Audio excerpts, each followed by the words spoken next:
जब आप किसी उत्तम संत के पास जाते हैं तो आपने देखा होगा उनके पास बहुत ही रहस्यमय विद्याएं होती हैं जिनके माध्यम से वो आपको तरह तरह के भिन्न भिन्न रूपों में चमत्कार दिखाते रहते हैं और संसार को आकर्षित भी करते रहते हैं।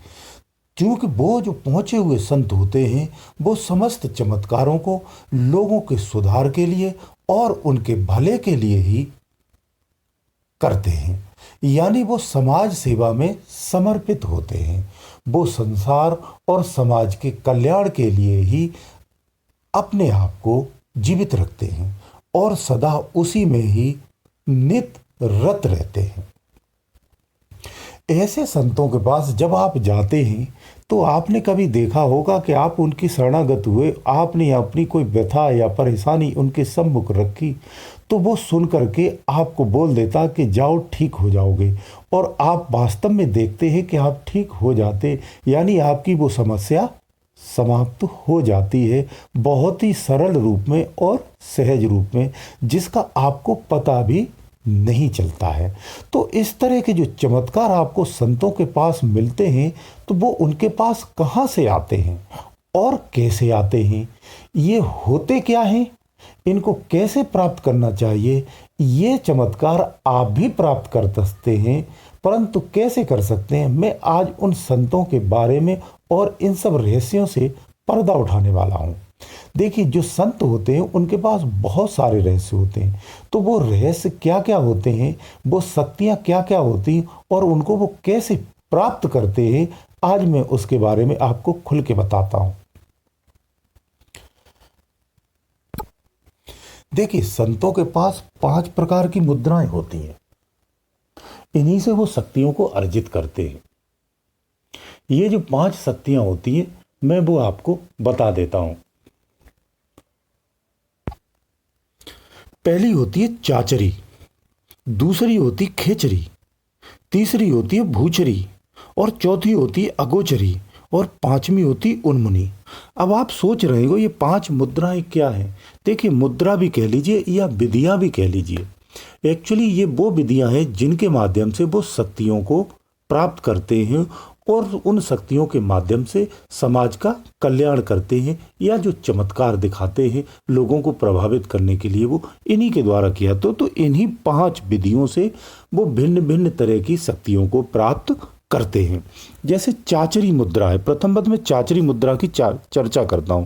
तो चाचरी जो विधि है, इस विधि के अनुसार क्या करते हैं, इसमें 2 तरीके होते हैं। चाचरी मुद्रा के अनुसार इसमें 2 विधियां होती, एक प्राग्ञ विधि होती है, एक दूसरी नासिका विधि होती है। तो प्रथम पद में आपको नासिका विधि बता दूं। इसमें क्या करते हैं कि नेत्रों को, दोनों नेत्रों को हम नाक के अग्रभाग पर, यानी जो हमारी नाक है, नासिका है, इसके अग्रभाग पर, नोक पर जाकर के, है ना, आखिरी हिस्से पर अपना ध्यान टिकाते, यानी इस दृष्टि को यहां पर एक टक लगाते हैं। जब हम अपनी दृष्टि को एक टक इस पर लगाने का अभ्यास करते हैं तो हम देखेंगे कि 1 मिनट के अंदर में ही हमें एक नशा सा हो जाता है, एक अजीब सी बेचैनी हो, एक अजीब सी हरकत हो जाती है हमारे मस्तिष्क में। ये तत्क्षण आप महसूस कर सकते, सुनते भी, अभ्यास करके आप कर सकते, देख सकते हैं, एक अजीब सा आपको फीलिंग होगा। तो जो साधक इस पे अभ्यास करते रहते हैं तो उन्हें इस अभ्यास से तत्वों की सिद्धि हो जाती है। कौन से तत्व? वो तत्व जो 5 शब्दों से कहते हैं, त्रिलोकी विधाता ने 5 शब्द को शुरुआत में उच्चारण किया था, उन्हीं 5 तत्वों से 5 शब्दों की रचना हुई थी, और वो 5 शब्द इन्हीं 5 तत्वों में समाये हुए हैं। जैसे सोहंग से वायु, सत से पृथ्वी, ज्योत निरंजन से अग्नि, और ररंकार से आकाश तत्व। इसके बाद रह जाता ओमकार, ओमकार से जल। तो इस तरह से ये 5 तत्व हो जाते हैं। तो 5 मुद्दा भी कही गई हैं। तो जब हम नासिका पे इसका अभ्यास करते हैं तो हमें तत्वों का ज्ञान होने लगता है कि वो संत अगर वो चाहे तो उस विद्या से ये जान सकता है कि वर्तमान में कौन से तत्व का प्रभाव चल रहा है। जैसे रंग जो होता है, हर तत्व का एक रंग निश्चित होता है, उसी रंग से उस तत्व को हमें पहचाना जाता है। यानी जब नासिका पे हम देखते हैं तो हमें रंग दिखाई देते हैं, उन्हीं रंग से हम तत्वों की पहचान करते। जैसे यदि नीला रंग दिखाई दे तो आकाश तत्व मानना चाहिए, और यदि हरा रंग दिखाई दे तो वायु तत्व समझना चाहिए। अगर लाल रंग दिखाई दे तो निश्चित रूप से अग्नि तत्व ही होगा। सफेद रंग अगर दिखता है तो जल तत्व का प्रतीक होता है। वहीं अगर पीला रंग अगर आपको दिखाई देता है तो ये मानना चाहिए पृथ्वी तत्व का प्रवाह है। इसके अलावा तत्वों की, ये बात हुई आपके तत्वों की जानकारी, ये तो आपको होती होती है। लेकिन अगर चेतन की बात करूं तो आपको स्वर्ग के बहुत सारे जो वैभव हैं, जिनको मैं विस्तार से नहीं बता सकता हूं क्योंकि वीडियो भी फिर बहुत लंबा हो जाता है। यही कहूँगा कि स्वर्ग के बहुत सारे वैभवों को वो प्राप्त कर लेता है और भली भांत उन्हें समझने लगता है।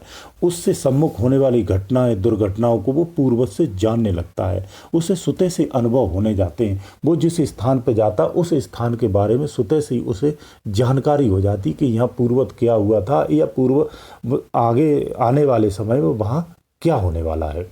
ऐसी दूसरी विधि इसमें ये होती है कि जो इड़ा और पिंगला को समान करके, सुषमना को खोल करके अपने तीसरे तिल पर जो ध्यान लगाता है वो प्राक अवस्था में चला जाता है। वो भी स्वर्ग के समस्त वैभवों को प्राप्त कर लेता है या वहाँ का ज्ञाता हो जाता है। ये इसकी दो विधियां हैं चाचरी मुद्रा में। ये चाचरी मुद्रा के माध्यम से या चाचरी विधि के माध्यम से ये शक्तियों को प्राप्त कर सकता है। लेकिन आपको एक चीज निश्चित कर दूं कि ये सब प्राप्त करने से वो व्यक्ति ना तो जन्म मरण से मुक्त होता है, ना ही उसे कोई आत्म अनुभव होता है, यानी स्वरूप का भी उसे कोई ज्ञान नहीं हो पाता है। दूसरी मुद्रा आती है खेचरी मुद्रा। इसमें क्या करना होता है, जो आपकी जिब्या है ना, इस जिब्या को वापस अंदर गले की तरफ डालना होता है, और जिब्या का जो अग्रभाग होता है उसे अंदर तालू में, जहाँ एक लटक रहती है ना, मांस का एक लटक रहती है, कभी देखना गले में, वहाँ जाकर इसको छुआया जाता है। वहाँ ब्रह्मरंध्र बोलते हैं, उस स्थान पर इसको टच करना होता है। तो इसका परिणाम ये होता है कि जब हम अपनी जिब्या को वापस पलट के अंदर गले में करते हैं तो हमें एक अमृत पान होता है। उसका मिठास, उसका स्वाद, एक अद्भुत, बहुत ही अद्भुत होता है। जो इस अभ्यास को करता है उसके शरीर में किसी भी प्रकार का भयंकर से भयंकर रोग हो या कोई समस्या परेशानी उसके शरीर में पीड़ा रहती है, वो जड़ से हमेशा हमेशा के लिए समाप्त हो जाती है। और खासकर एक उत्तम जो मुख्य इसमें उद्देश्य है उसका, वो उसे आकाश में उड़ने की शक्ति प्राप्त हो जाती है। मूलतः उसी के लिए ये मुद्रा की जाती है। पूर्व काल में जो संत होते थे वो जंगलों में जाकर के तपस्या करते थे, तो उस काल में मनुष्यों की संख्या कम बल्कि पशुओं की संख्या अधिक होती थी। तो उनसे बचने के लिए वो इसी मुद्रा का उपयोग करते थे। वो जमीन से कई फीट ऊपर उठ करके अपनी तपस्या किया करते थे। तीसरी अवस्था आपकी आती भूचरी। तीसरी विधि जो भूचरी है, इसमें क्या होता है, ये अजपा जाप की विधि होती है।